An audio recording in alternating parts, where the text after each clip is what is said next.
The afternoon air carried that familiar mix of damp leaves and distant car exhaust that always seemed to hang around Maplewood this time of year. Daniel walked with his hands tucked into the pockets of his worn-out hoodie, shoulders slightly hunched against the chill. He'd just finished his shift at the grocery store, another long day of stacking cans, wiping spills, and smiling politely at customers who barely looked up from their phones. His feet ached and his stomach growled quietly, reminding him he'd skipped lunch to cover for a coworker who'd called in sick. Rain hadn't fallen yet, but the sky was heavy with it, gray and low, pressing down on the rooftops like a damp blanket. The sidewalks were slick from an earlier drizzle, and puddles gathered in the cracks of the pavement. He turned onto Elm Street, heading toward the busier intersection where Fifth Avenue crossed. That stretch always made him uneasy, not because it was dangerous, exactly, but because drivers never seemed to slow down, even when the crosswalk lights blinked red. And that's when he saw her. An older woman stood at the curb, gripping a metal walker with white-knuckled hands. She wore a faded floral coat that looked too thin for the weather, and a knitted scarf wrapped loosely around her neck. Her eyes were fixed on the oncoming traffic, wide with something between worry and resignation. Cars zoomed past, tires hissing on the wet road, none of them slowing. She took a small step forward, then jerked back as a pickup truck roared by, splashing water onto the sidewalk. Daniel didn't think. He just moved. He jogged the last few yards and stopped beside her. "Ma'am?" he said gently, not too loud, not too soft. "Do you need help crossing?" She turned to him, startled at first, then relieved. Her face was lined with age, but her eyes were sharp, clear and kind, even in her frustration. "Oh, young man," she sighed. "I've been standing here nearly 5 minutes. No one stops anymore." "I've got you," he said, offering his arm. She hesitated for just a second before looping her free hand through his elbow. Her grip was surprisingly strong. He raised his other hand toward the traffic, making eye contact with the nearest driver, a woman in a minivan who finally tapped her brakes. One car stopping was enough. The others followed, grumbling but yielding. He walked slowly, matching her pace, careful not to rush her. The walker scraped softly against the asphalt, and he kept his body slightly ahead, shielding her from any car that might try to edge forward too soon. Halfway across, her foot slipped on a wet patch. She gasped, but he held firm, steadying her without a word. "Easy now," he murmured. "We're almost there." When they reached the opposite curb, she let out a breath she must have been holding the whole time. "Thank you," she said, her voice softer now. "You're a good soul." "It's no trouble," he replied, though his own legs were tired and his shift had run late. "Where are you headed? Can I walk you somewhere?" She pointed to a small, well-kept house 2 blocks down, its porch lined with potted mums and a wooden swing swaying slightly in the breeze. "Just there. Number 42. "I'm going that way anyway," he lied. He wasn't, but it felt wrong to leave her alone so soon after, so he walked beside her, matching her slow rhythm, listening as she chatted about how her knees weren't what they used to be, and how the city never seemed to fix the crosswalk button that hadn't worked in years. At her gate, she turned to him with a warm smile. "You've saved me a great deal of stress, son. Come in for a cup of tea? I've got ginger cookies, homemade." He shook his head politely. "I'd love to, but my mom's waiting dinner on me. Rain's coming and I don't want her worrying." She nodded, understanding in her eyes. "Of course. Family first." She reached into her coat pocket and pulled out a small folded piece of paper. "Here, my number. If you ever need anything, a reference, a place to study, even just someone to talk to, you call. You've got a good heart. Don't let the world wear that down." He took the paper, surprised. "Thank you, ma'am." "Eleanor," she said. "Just Eleanor." "Daniel," he offered. She patted his arm once more before turning toward her front steps.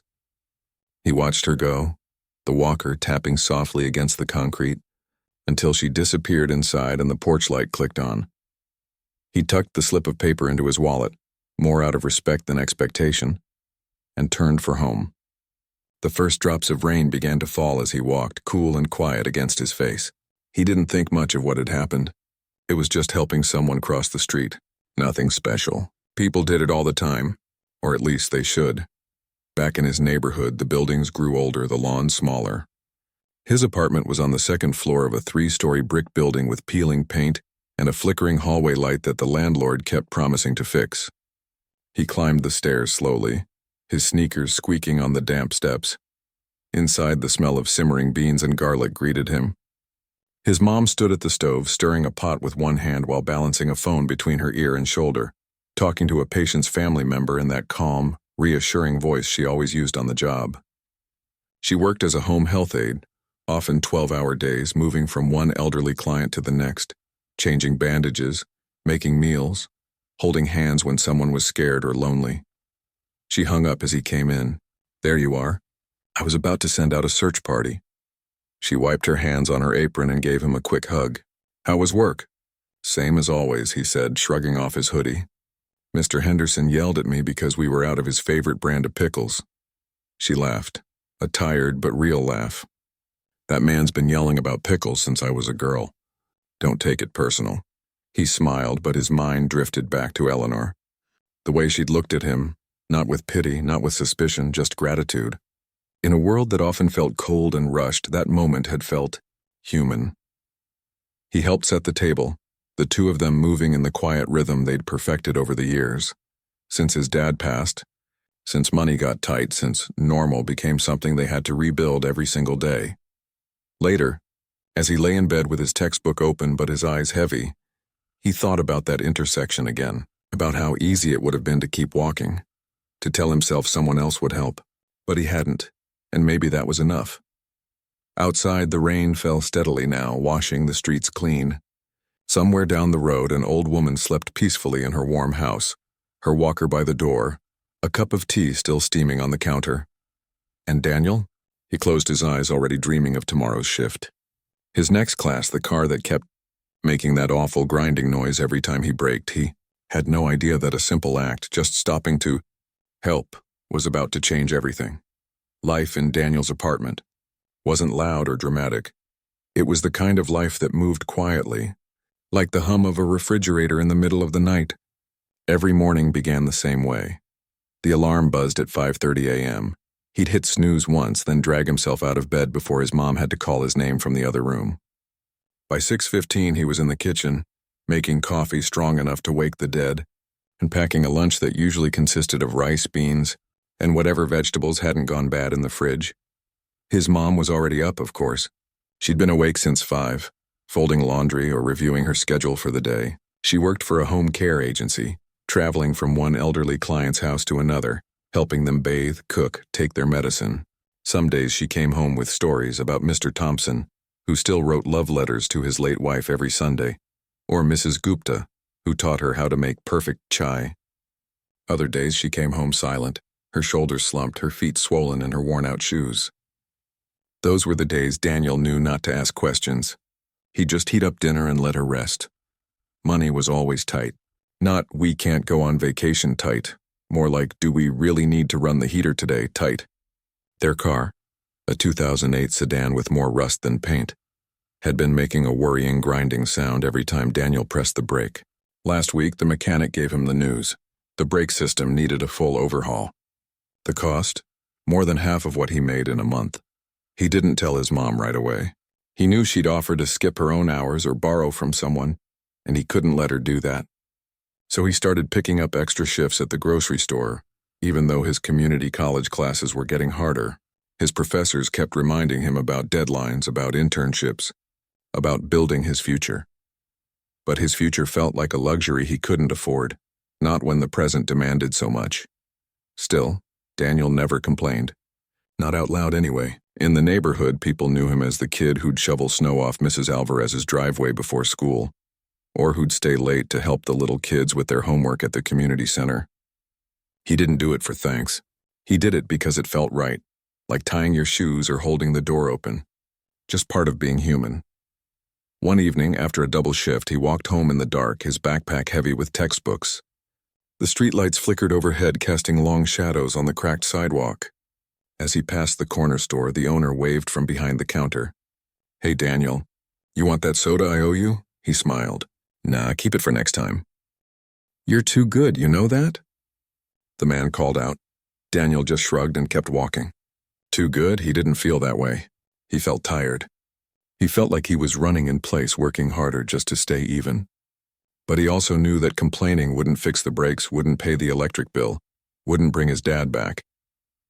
At home, his mom was waiting with a bowl of soup. "You look exhausted," she said, handing it to him. "I'm fine," he said automatically. She gave him that look, the one that said she knew better but wouldn't push. "You've got that test tomorrow, right? The one in business math?" "Yeah, I'll study after I eat." She sat across from him at the small kitchen table, watching him eat like she always did, as if making sure he got every bite.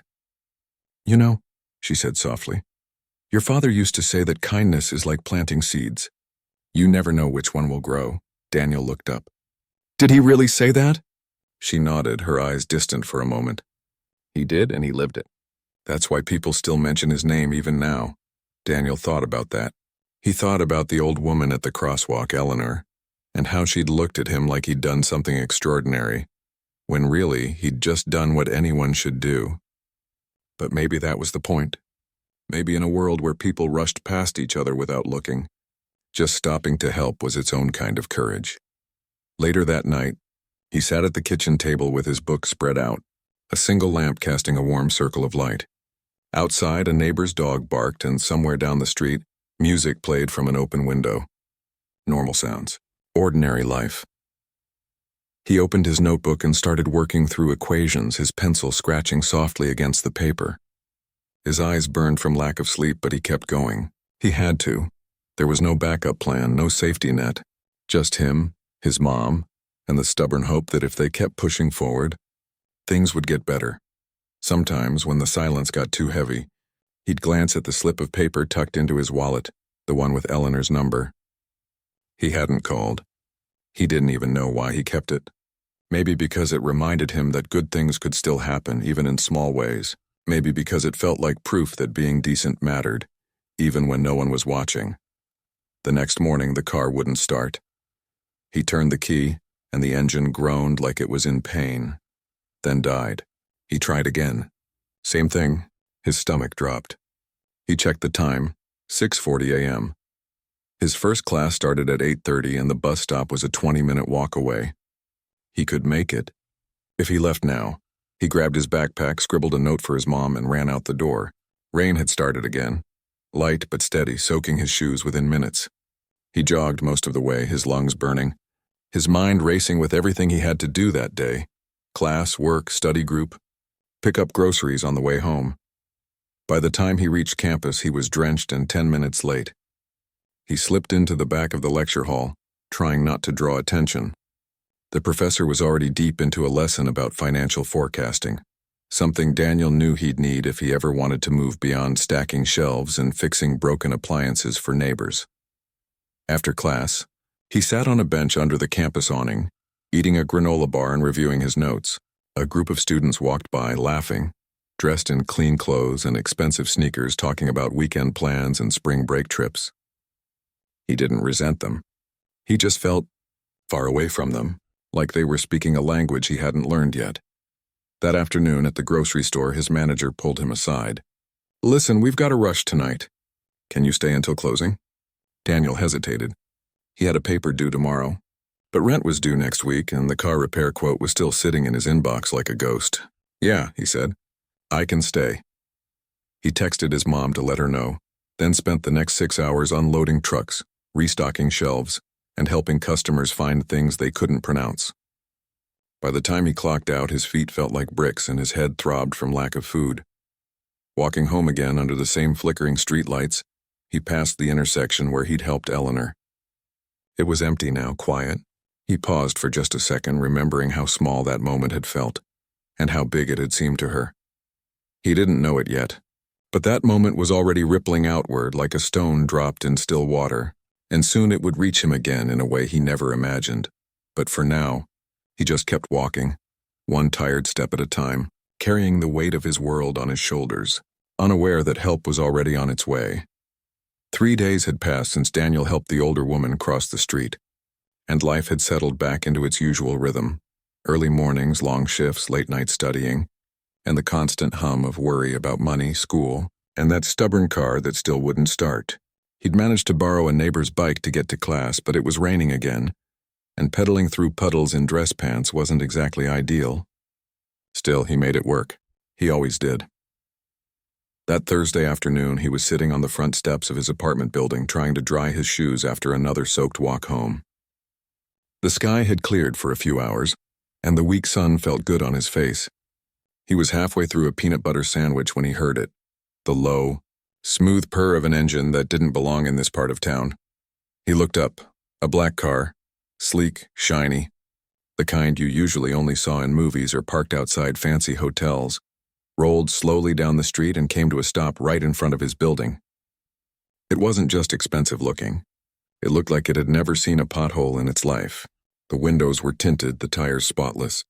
Daniel sat up straighter, wondering if someone had taken a wrong turn. Then the passenger door opened. Out stepped the woman he'd helped, Eleanor. She wore the same floral coat, but today it was paired with a proper hat and gloves, like she was heading to church or a garden party. She moved carefully using her walker, but her posture was proud, her chin high. Behind her, the driver's door opened and a man in a dark suit stepped out. He wasn't old, maybe in his 40s, with sharp eyes and a calm way of moving that said he was used to being in charge, but not in a mean way. More like someone who'd learned how to carry responsibility without making a show of it.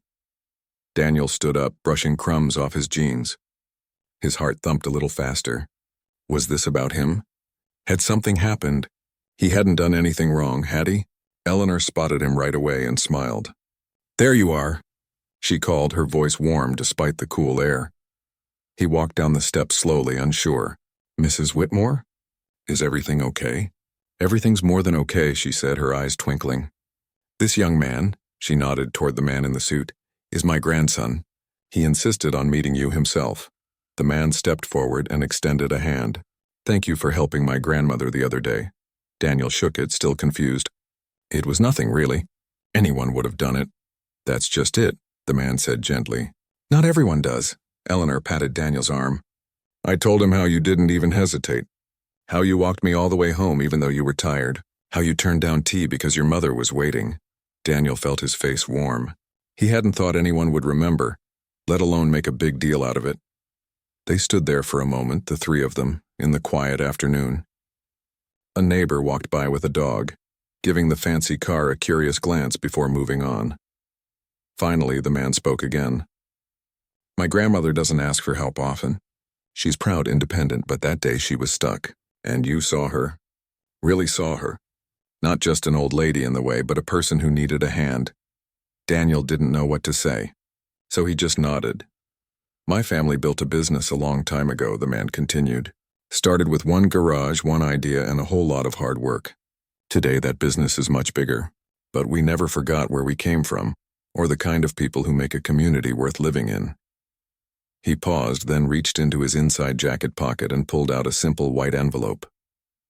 "We've created a small program, a way to recognize people who do the right thing even when no one's watching. We'd like you to be the first person we honor."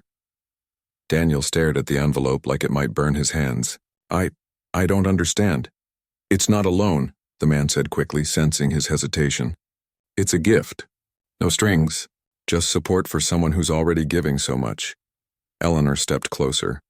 "You're in school, aren't you?" "Yes, ma'am. Community college, business, and you work?" "2 jobs, he admitted quietly. She nodded as if she already knew. "You're carrying a lot, but you still stopped for a stranger.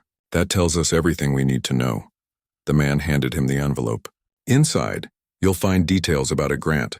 Covers your tuition for the rest of your degree, plus a little extra each month to help with living costs. We've also arranged for a reliable car to be delivered next week. Nothing flashy, just something safe that won't leave you stranded." Daniel's throat tightened.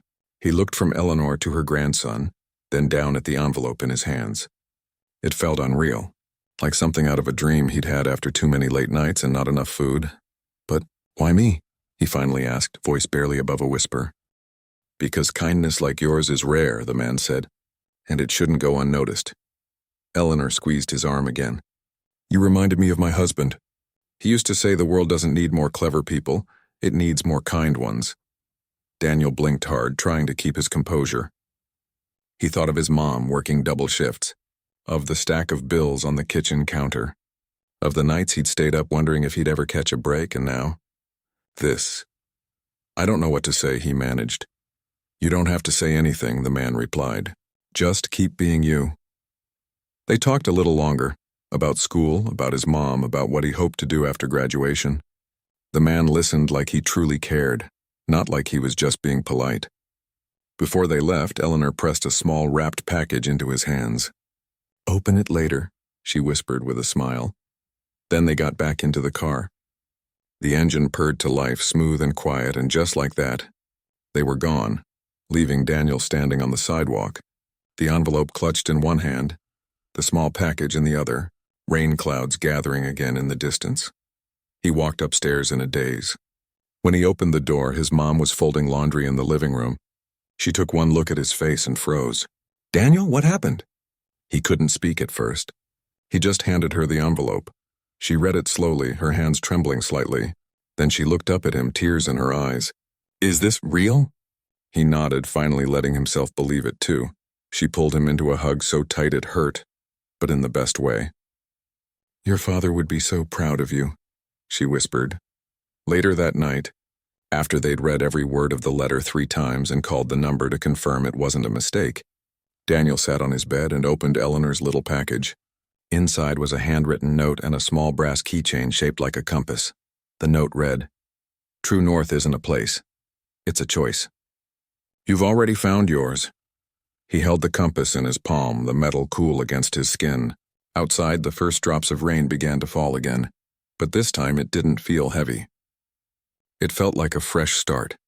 The days after the visit from Eleanor and her grandson moved in a blur of disbelief, paperwork, and quiet joy that felt too big to hold all at once.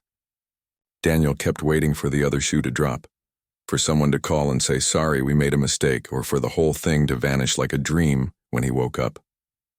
But it didn't. The letter was real. The phone calls were real. And the promise? That was real too. A week later, a local dealership called.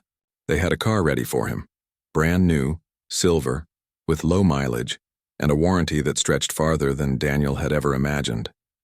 He went to pick it up with his mom, both of them dressed in their best clothes, as if showing up in sweatpants would somehow insult the generosity they'd been given. When the salesperson handed him the keys, Daniel turned them over in his hand like they were made of glass.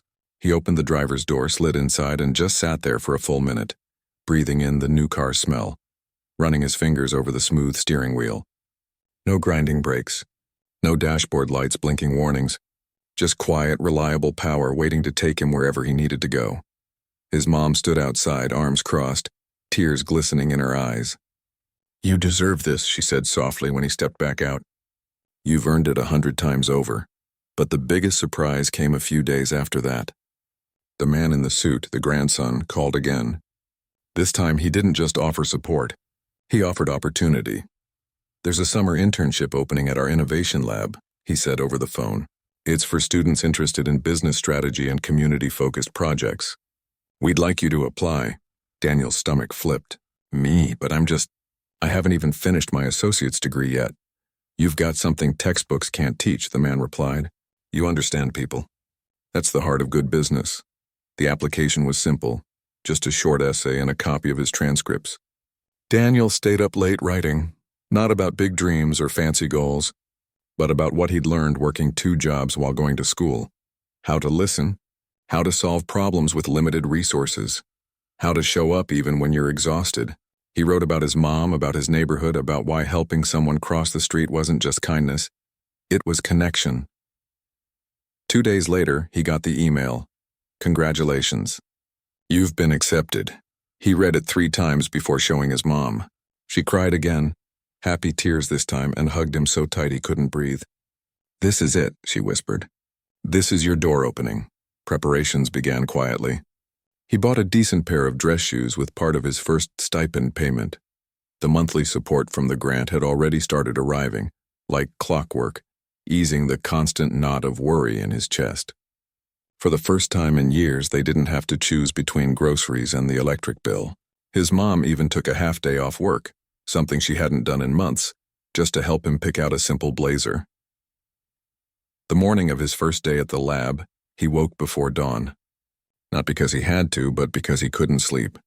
He showered, shaved carefully, put on his new clothes, and stood in front of the mirror, adjusting his collar. He barely recognized himself, not because he looked different, but because he felt different. Lighter, like he could finally breathe. The lab wasn't in some cold, glass tower downtown. It was in a renovated warehouse on the edge of the city, filled with natural light, whiteboards covered in colorful notes, and people who greeted him by name before he'd even signed in. His supervisor, a woman with kind eyes and a no-nonsense voice, showed him around. "We're working on a project to bring affordable repair services to underserved neighborhoods," she explained. "Things like fixing appliances, patching roofs, even basic car maintenance. Stuff that keeps people safe and independent." Daniel's eyes lit up. That's exactly the kind of thing my neighbors need," she smiled. "That's why you're here." The work was challenging but meaningful. He helped analyze data, draft community surveys, even joined a team visiting local senior centers to hear what people actually needed, not what outsiders assumed they needed. One afternoon, while reviewing feedback from a focus group, he came across a comment that made his heart skip. "Just need someone to notice when I'm struggling. Not fix everything, just see me." He thought of Eleanor at that crosswalk. How invisible she must have felt before he stopped. At lunch, he sat with a few other interns. They came from different schools, different backgrounds, but they all shared the same drive, to build something that mattered. No one bragged about their connections or their resumes. They talked about ideas, about failures, about how to make things better. For the first time, Daniel didn't feel like an outsider looking in. He belonged. Evenings, he came home buzzing with new thoughts. He'd tell his mom about the projects, about the people he'd met, about how the company didn't just talk about values, they lived them. She'd listen while chopping vegetables or folding laundry, nodding along, her pride quiet but steady. One Saturday, he drove his new car to Eleanor's house. He'd called first just to be polite. She answered on the second ring. "Daniel, I was hoping you'd come by." He brought her a small potted plant, a peace lily he'd seen at the grocery store. "For your porch," he said. She laughed. "You're too thoughtful." She made tea and they sat on her sunlit porch talking about everything and nothing. Books, weather, the way the neighborhood had changed over the years. She asked about his work, his mom, his dreams, and when he told her about the internship, her eyes shone. "You're exactly where you're supposed to be," she said. Before he left, she handed him a small envelope. "Don't open it now," she said with a knowing smile. "Wait until you need a reminder." He tucked it into his pocket, already guessing what it might be. A note, maybe, or a quote. Something to carry with him. Driving home, windows down, the city stretching out around him, Daniel felt something he hadn't in a long time. Hope. Not the desperate kind that claws at your chest, but the quiet, steady kind that grows when you're given a chance, and choose to meet it with everything you've got. He knew the road ahead wouldn't be easy. School was still demanding. Life would still throw curveballs. But now he wasn't walking it alone. He had support. He had purpose. And most of all, he had proof that one small act of kindness could ripple out farther than anyone ever imagined. That night before bed, he finally opened Eleanor's envelope. Inside was a single sentence written in her neat cursive. "The world changes one good heart at a time. Yours is already changing it." He folded the note carefully and placed it in his wallet, right next to the slip of paper with her number, the one he'd kept from the very beginning, and for the first time in a long time, he went to sleep without worrying about tomorrow, because for once tomorrow looked bright. It started with a sound no one in the neighborhood ever expected to hear on their quiet street, the low, smooth hum of luxury engines rolling to a stop outside Daniel's apartment building. Not one, but 3 cars. A gleaming silver electric sedan, a deep blue luxury SUV, and a vintage roadster with polished chrome that caught the morning sun like a mirror. They parked neatly along the curb, out of place yet somehow respectful, as if they knew they were guests in a world that ran on bus passes and second-hand. Shoes. Neighbors peeked through curtains. Kids on bikes slowed to stare. Even Mr. Ruiz from the corner bodega came out, wiping his hands on his apron, squinting like he was trying to solve a puzzle. Daniel stood on the sidewalk, hands in his pockets, heart pounding, not from nerves, but from the sheer weight of what was happening. Eleanor stepped out of the SUV first, leaning lightly on her walker but smiling like she'd just won the lottery. Beside her stood the man in the suit, now dressed more casually in a sweater and slacks, and with them were 2 other people, older, dignified, carrying folders and warm expressions. You didn't have to do all this, Daniel said, his voice thick with emotion. We wanted to, Eleanor said simply. This isn't just about giving you something. It's about celebrating you. They weren't just delivering the car, though the keys were handed to him with a handshake and a quiet, "She's all yours." They were here to mark a moment, to say out loud and in front of everyone that kindness matters, that showing up for others, even in small ways, can change lives, including your own. A small gathering formed. Mrs. Alvarez brought out homemade empanadas. Mr. Chen from the laundromat brought bottled water. Even Daniel's old high school teacher showed up, having heard the news through the neighborhood grapevine. No speeches, no cameras, no fanfare, just people standing together, sharing a quiet joy that felt rare and precious. His mom stood beside him, eyes glistening, holding his arm like she used to when he was a boy. "Look at you," she whispered. "My good-hearted boy." Later, after the cars had left and the crowd had thinned, Daniel sat on the steps with a cup of coffee, watching the afternoon light stretch across the street. He thought about how just weeks ago he'd been walking home in the rain, wondering if he'd ever catch a break. Now he had a car that worked, school paid for, a real shot at a future, and something even more valuable, the knowledge that his choices mattered. But the real change wasn't just in his life. It was in the neighborhood. People started noticing each other more. The teenager who used to blast music from his window now helped Mrs. Garcia carry her groceries. The group of kids who hung out on the corner began picking up litter without being asked. At the community center, sign-ups for the tutoring program doubled. No one said it out loud, but everyone knew. Daniel's story had lit a quiet spark. He didn't brag.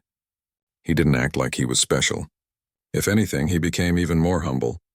He still showed up early to help set up for church events. He still fixed Mrs. Ruiz's leaky faucet on his days off.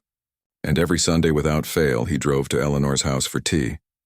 Their afternoons became a ritual. Porch swings, warm cups, long talks about everything from poetry to politics. She told him stories about her husband, about building something from nothing, about the importance of leaving the world better than you found it. He told her about his classes, his mom's laugh, his dreams of one day starting a small business that helped families like his. "You're not just building a career," she told him once. "You're building a legacy." He didn't feel like he was doing anything grand, but maybe that was the point.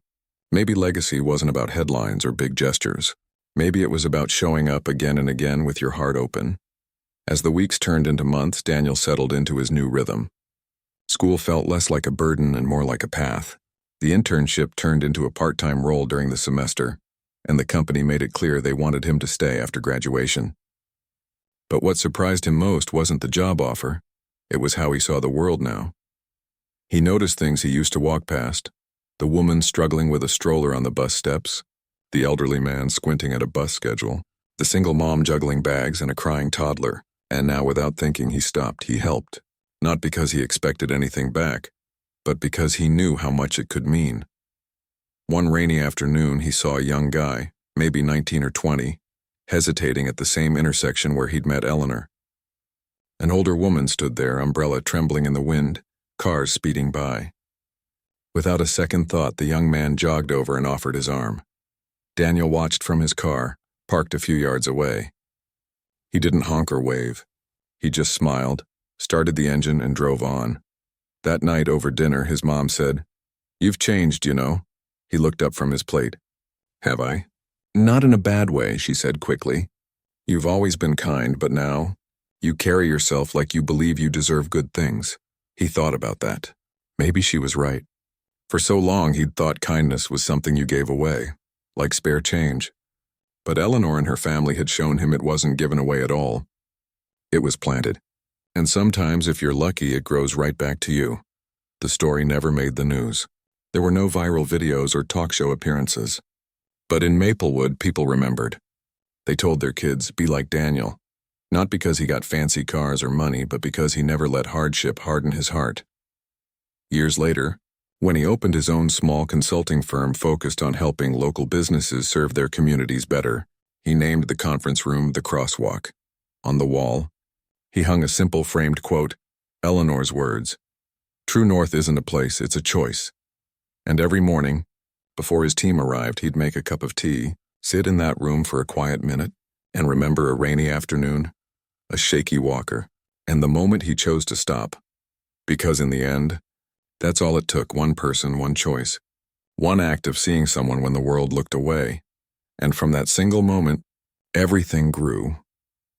It had been nearly 2 years since that rainy afternoon at the crosswalk, and life had settled into a rhythm that felt both familiar and new, like an old song played on a better instrument.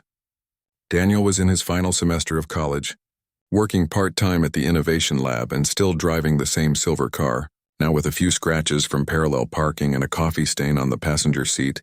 He kept meaning to clean. His mom had cut back to one job, her shoulders less tense, her laughter coming easier.